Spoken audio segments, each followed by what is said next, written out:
Ladies and gentlemen, Congress has barred Trump from 2024 from running for president. That is what the news is reporting. CNN committee releases final report, says Trump should be barred from office. Fox News House January committee releases final 814-page report, recommends Donald Trump be barred from running in 2024. And you have just a whole bunch of articles talking about Trump being barred or prevented or banned from 2024. The question, ladies and gentlemen, is that we had record low poverty in 2019.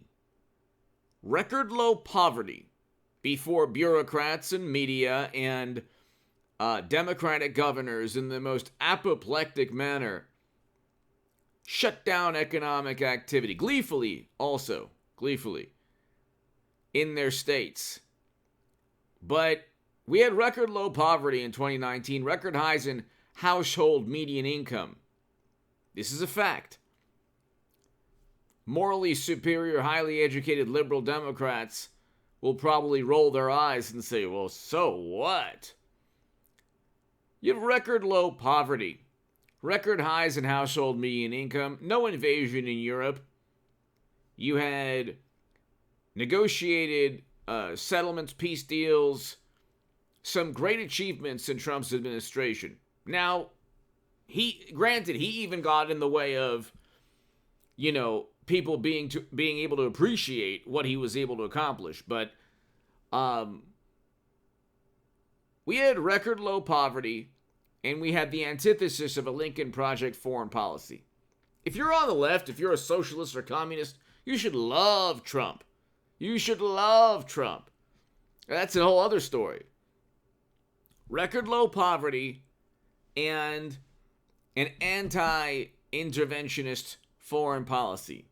Okay, why would you want to prevent that person from becoming president? If you were on the far left, definitely, if you were a Republican, maybe a Liz Cheney type of Republican, you like the Lincoln Project foreign policy, or that's your type. Never-ending counterinsurgency conflicts is your type of thing. But why would you want to prevent somebody who had a successful presidency? You can say, oh, well, he didn't take you-know-what seriously. Go look at Andrew Cuomo and a whole bunch of Democrats and bureaucrats, by the way. They all downplayed what Trump is accused of downplaying initially. And he didn't, that's subjective. He didn't downplay anything. He couldn't control what governors did in their states, and Democratic governors have the worst outcomes for the first year and a half going on, and now they're still at it again. But hit subscribe to this channel. We will have an upload on this channel, segments at 8 a.m. and 11 a.m. every morning. Please just set your dials and be ready to watch H.A. Goodman in the morning if you enjoy this channel at 8 a.m. and 11 a.m. to my Patreons, to my new Patreons. Thank you. The Patreon link is below.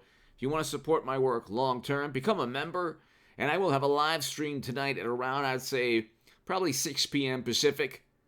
I will have a live stream at around 6 p.m. Pacific time. So be here about 6:30 p.m. Pacific time. Be here for the live stream. But we had a great presidency in terms of accomplishments. The media melted down. Intel, the wonderful Intel community that hasn't been right about anything really, any grandiose thing since what? Bay of Pigs, Gulf of Tonkin, WMD. You could look at Facebook ads now. All these things take place, and then they say, oh, trust us, the fantastic. Oh, Trump is bad. Trump is a really horrible person. You have to ask yourself, you're on the right side of history supporting Trump or DeSantis when Hollywood directors, Hollywood is the epicenter of immorality on the planet. I'm not talking about the finished product of the movies. I'm not talking about some really wonderful, the majority of Hollywood is wonderful.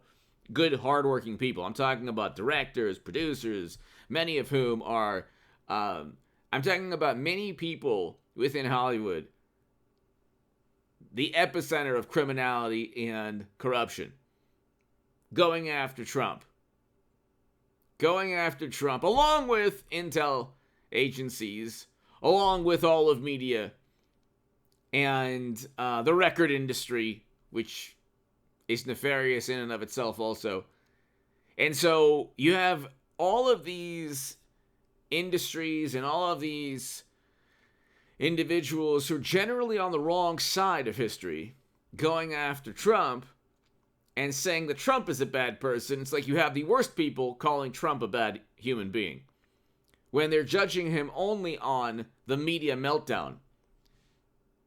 And we know now from the Twitter files that government agencies were working with liberal Democrats or far left leaning officials at Twitter to silence conservatives, Trump supporters. What side loves censorship? The Democratic Party. That's not hyperbole. That's not an extension, a leap of logic. That's not an absurd leap of logic. Does Trump want to censor anyone? No. Do Democrats? Yes. Go to any liberal YouTuber with like over 1 million subs. Go and see how many segments, and it could be a number of 1 million to 5 million subs, how many segments they devote to Tim Pool, Dave Rubin. A couple of them have devoted over the years to me here and there. But I mean, like, they're obsessed with the really, large YouTube channels that are conservative or independent minded. They have 30 to 40 segments devoted to Tim Pool, to trying to disparage Dave Rubin and, anyone that they dislike. That's not the case for YouTubers that support Trump. I don't focus, or DeSantis, or conservative. Generally isn't the case.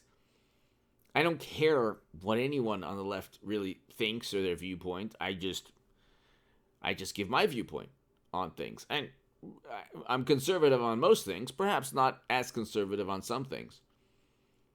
But I'm not born to vote for any political party. I'm not voted blue no matter who.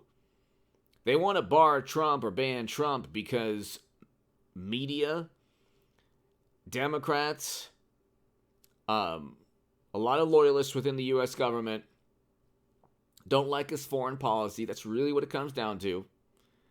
They don't like the fact that he doesn't worship multinational or multilateral organizations. They don't like the fact he doesn't revere government power or state power and alliances, and they don't like the fact that he doesn't really care about the system. The system is a corrupt system. It works, but there's a great deal of corruption. It works, but there's an invasion in Europe now. And inflation is at 7%. And we're in Biden's third year in office. And Hunter and Hillary and FTX. And you can look. SBF is out on bail, I believe. $250 million. He printed that money, essentially. So, I mean, if he wasn't a Democratic donor, he wouldn't have been out on bail. But that's the way the system works. We know that Elon Musk, and he's now, a big problem for Democrats and media. We know that Elon Musk revealed everything that was going on with Twitter. But the bottom line, ladies and gentlemen, is, I guess you get to nine minutes in. He's not going to be barred from 24. They don't have the power to do that. Republicans are going to shut this whole thing down completely in about 2 weeks. They'll get sworn in January 3rd. So you don't have to worry about that if you're supporting Trump or DeSantis. What you do have to address, and either Carrie Lake or Abe Hamadeh or Trump or DeSantis or people like you, there's no way that a Republican can win without the Arizona and Georgia Republican parties. They have to be on board. Okay? You also have to address Mitch McConnell, undermining Trump Republicans. And so, if you could find an olive branch, peace offering detente, some kind of agreement, some kind of alliance, a short-term, long-term, whatever. Maybe the incentive is because Lake and Hamadeh win their lawsuits, then the Arizona and Georgia Republican parties play ball. But without Georgia and Arizona, there's no way a Republican wins, or Trump or DeSantis wins in 24. So that has to be addressed. Also, FTX, the impeachment of Biden, all of these Twitter no longer being an extension of the Democratic Party, all of these things must be taken advantage of in terms of a political achievement or victory. When you achieve a political victory, you need to take advantage of that and prosper from it. You can't just let it go and create more scandals for Democrats. Democrats and media gain political will or political momentum from indignation. Trump is good at fostering indignation. But see, again, it's like in 2015, 2016, if he gets back that electricity and mojo and passion and energy, he was new and fresh. Now it's 7 years of just the most hysterical, apoplectic obsession. So he has to overcome that, and that's why I say DeSantis could surpass him if he can't overcome that. And I think that, if he puts his mind to it, obviously, he can get back what he had in 2015, 2016. He'd be unstoppable, especially if he addresses the Arizona and Georgia Republican parties. But he wasn't indicted, so that's a big issue. You accuse Trump of everything under the sun, but you don't charge him with a crime. Why is that? Because he didn't commit a crime. That's the problem for Democrats. They have committed crimes with Hunter and Hillary and others, but no reasonable prosecutor would indict them. For some reason, reasonable prosecutors can't find any evidence on Trump, and the 814-page report couldn't find evidence to charge Trump either. Give me your thoughts below. Hit subscribe right now. Be here at 11 a.m. every day, 8 and 11 a.m., and then live streams and uploads throughout the day.